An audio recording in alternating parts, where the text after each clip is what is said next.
My name is Emma. I lived a quiet life with my grandmother, Mabel, in a small, peaceful town. I didn't have much in terms of family. It was just me and Mabel against the world. Then I met Robert. He was charming, handsome, and caring. Or at least, that's what I thought initially. Robert came into my life like a fresh breeze. He was the kind of guy everyone liked instantly. He had a nice job, a lot of money, and he knew how to make me laugh. He would shower me with attention and make me feel like I was the only person in the world that mattered to him. "I've never met anyone like you, Emma," he used to say, looking deep into my eyes. "I feel the same, Robert.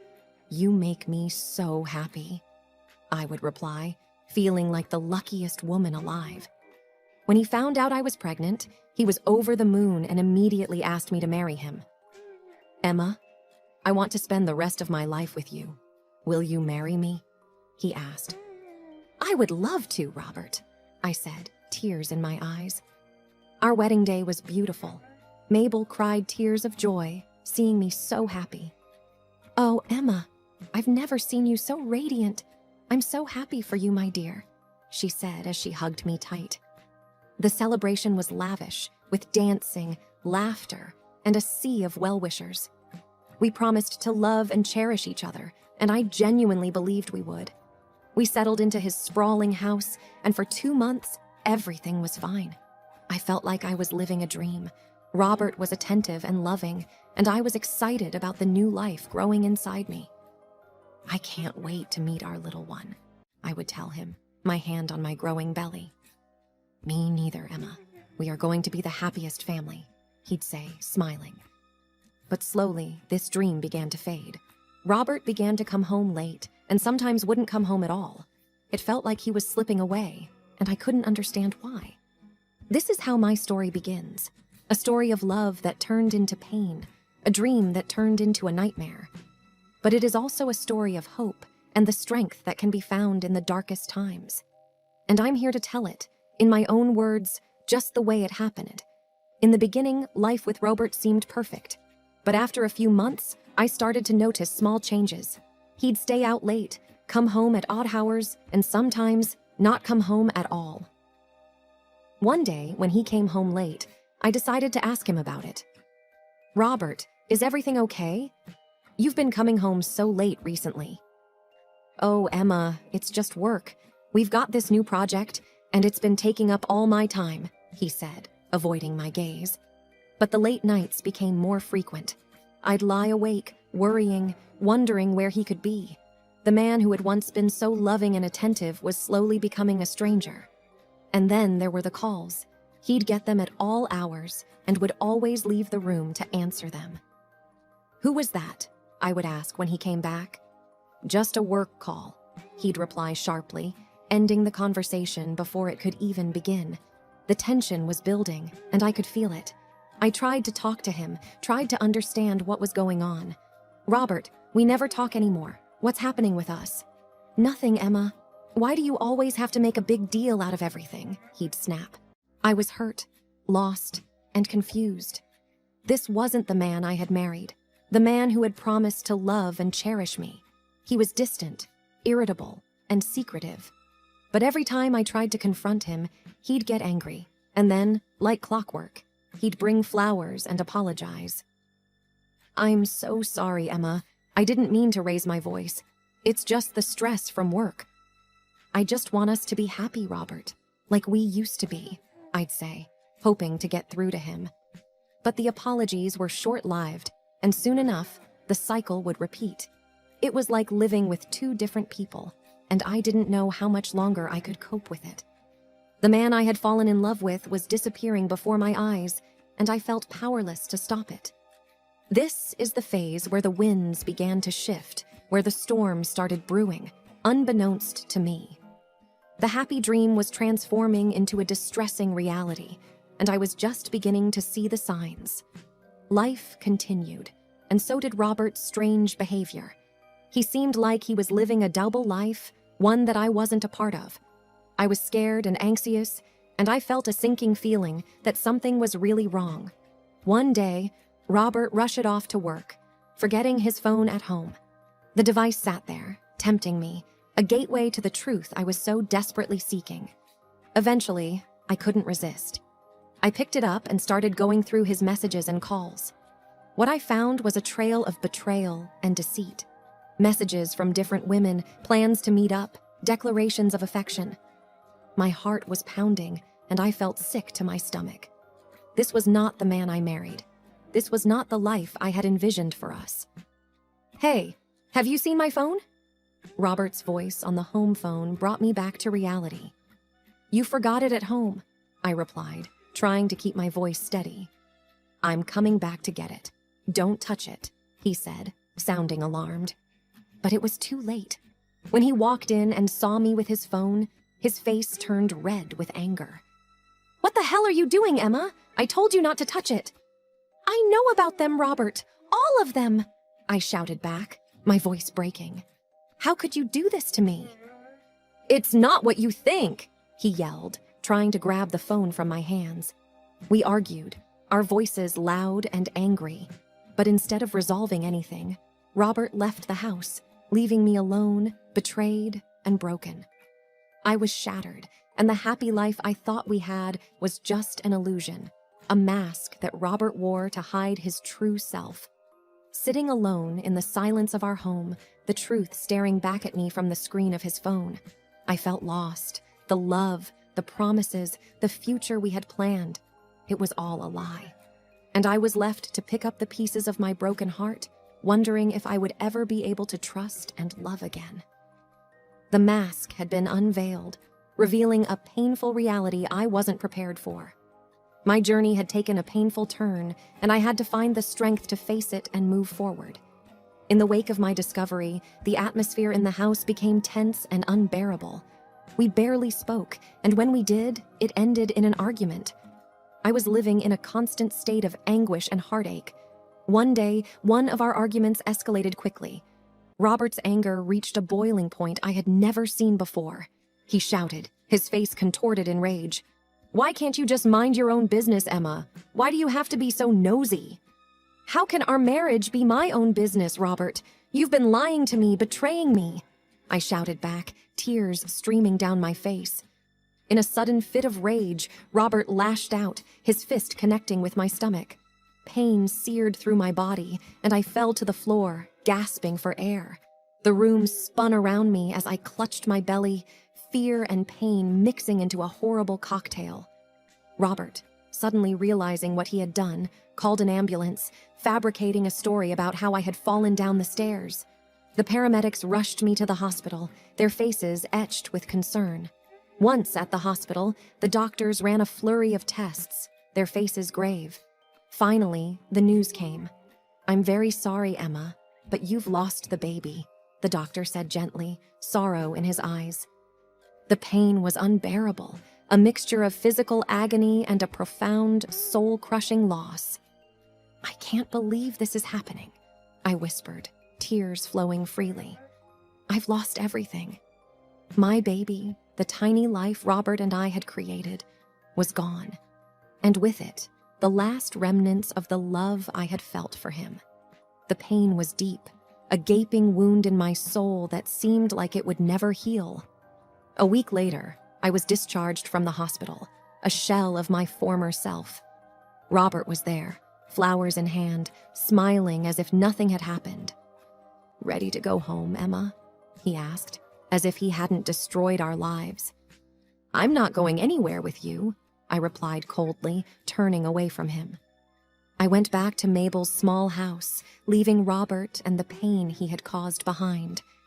I was broken, lost, and grieving, but I was determined to rebuild my life, to find happiness again, even if it seemed like a distant, impossible dream. This chapter of my life was one of profound loss and pain, a darkness I never thought I'd have to face. But it was also the catalyst for change, the push I needed to free myself from the toxic relationship I was in and start anew. Leaving Robert was a difficult decision, but I knew it was the right one. I moved back to my grandmother Mabel's home, a place of love and solace. Her house was small and cozy, filled with memories of my childhood, a stark contrast to the luxurious, hollow home I had shared with Robert. Mabel opened her doors and her heart to me without a second thought. "Oh, my dear, I'm so sorry for what you've been through," she said, enveloping me in a warm hug. "You're safe here." "I don't know what I would do without you, Grandma," I replied, tears in my eyes. "I feel so lost." "We'll get through this together, sweetie," Mabel assured me, holding my hand. "One day at a time." The days that followed were filled with pain and reflection. I would sit with Mabel, talking about life, love, and loss. She would share stories of her own struggles, her own heartaches, giving me strength and hope. "I've been through tough times too, Emma," she said one day, a distant look in her eyes. "But I learned that pain is a part of life, and we can't let it define us." "You're right, Grandma," I said, squeezing her hand. "I have to be strong, for myself and for the baby I lost." I started to rebuild my life, slowly and painfully. The safety and love of Mabel's home were the nurturing soil I needed to regrow my roots. I began to heal, to learn to live again, away from the shadows of betrayal and violence. Robert tried to reach out several times, sending flowers, letters filled with empty apologies and promises to change. "Emma, please, let's talk about this," he pleaded over the phone one day. "I can change, I promise." "I don't want your apologies, Robert," I said firmly. "You've caused enough pain. I want you to leave me alone." "Emma, don't do this. I love you. We can start over," he insisted, desperation in his voice. "There is no us, Robert. There never was," I replied, hanging up the phone. I severed all ties with him, focusing on my healing and my future. Mabel was my rock, supporting me every step of the way, reminding me of my worth and my strength. Returning to my roots, to the loving embrace of my grandmother, was the balm my wounded soul needed. It was a journey of rediscovery, of learning to love and trust again, and I was determined to emerge from it stronger and wiser. While I was staying with Mabel, healing from the trauma, I knew I couldn't let Robert just walk away without facing the consequences of his actions. I decided to fight back, to seek justice for myself and my lost child. I reached out to an organization that helps survivors of domestic violence. "We're here to support you," said Lisa, a counselor at the organization when I first met her. "We'll help you through this every step of the way." "Thank you, Lisa," I replied, feeling a glimmer of hope for the first time in weeks. "I just want him to pay for what he's done." "We'll do everything we can to make sure he does," Lisa assured me.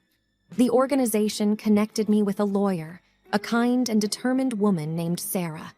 She listened to my story, her face stern and her eyes filled with resolve. "Emma, we're going to fight this. We'll make sure he doesn't hurt you or anyone else again." "I'm scared, Sarah," I admitted.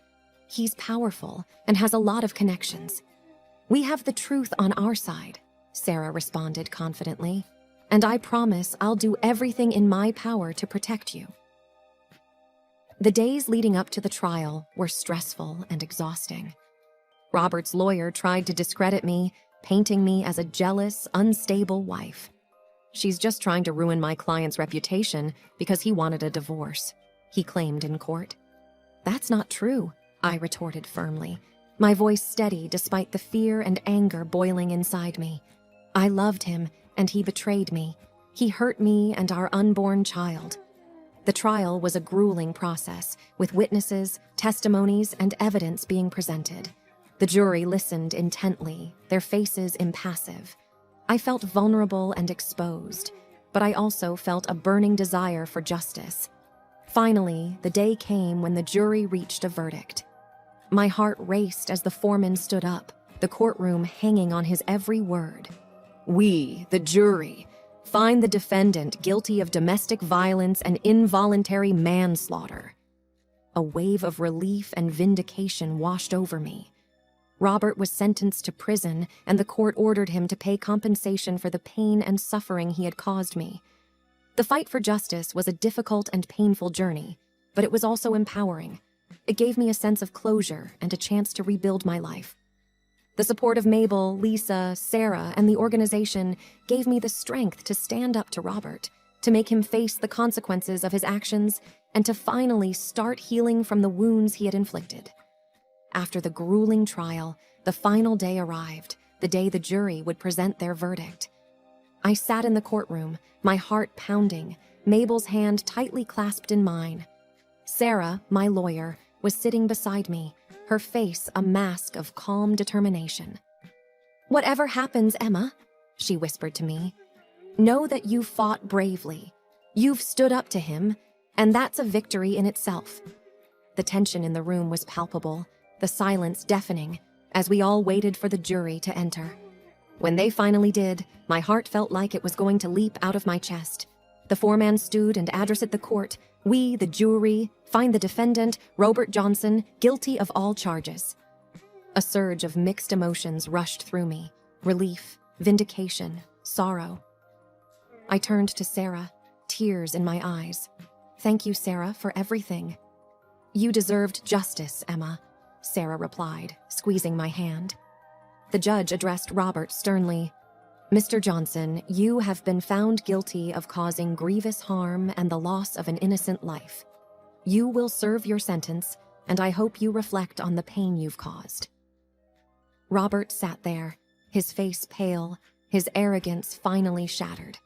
He looked at me, a mix of anger and regret in his eyes, but I met his gaze unflinchingly.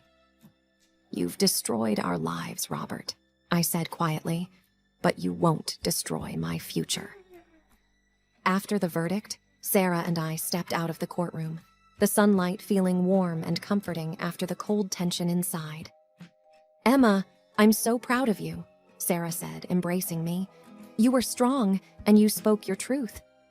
"I couldn't have done it without you, Sarah," I responded, tears streaming down my face.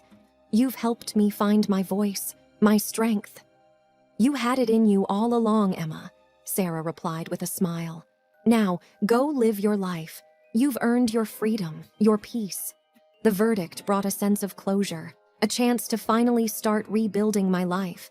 It was the end of a painful chapter, a chapter filled with betrayal, loss, and fight.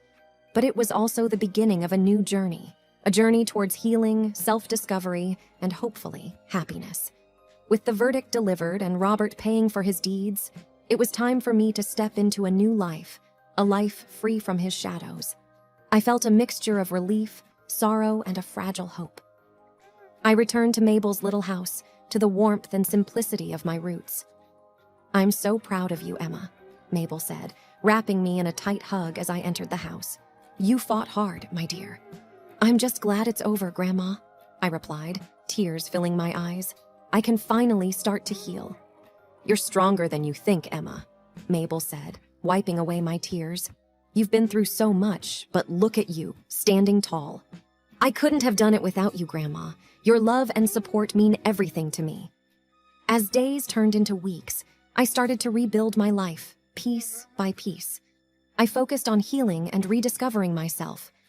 I began attending a support group organized by the Domestic Violence Organization, where I met others who had experienced similar traumas. "You're not alone, Emma," said Lisa, as we sat in a circle sharing our stories. "We've all been through our battles, and we're here to support each other." "It's comforting to know that I'm not alone," I replied, "that there are people who understand what I've been through." The group became a sanctuary for me, a place where I could share my fears, my pain, my hopes without judgment. I formed bonds with other survivors, and together we embarked on the journey of healing. "I'm starting to see the light again," I shared with the group one day. "I'm starting to hope, to dream again." "And that's a big step, Emma," Lisa said with a warm smile. "Hold on to that hope. Let it guide you to a new beginning." With time, the pain began to fade, replaced by a newfound strength and a desire to help others. I decided to use my experience to advocate for domestic violence awareness and support. "I want to help others like me," I explained to Lisa one day. "I want to use my voice to make a difference." "You have a powerful story, Emma," Lisa responded, "and I believe you can make a huge impact. We're here to support you in any way we can." The journey was long and painful, but I found my way back to the light. I learned that I was not defined by the abuse I suffered, but by the strength I discovered within myself. I stepped into a new day, a day filled with hope, love, and a resolve to make a difference in the world. It was indeed a new dawn for me, a dawn that promised a life free from shadows and filled with possibilities.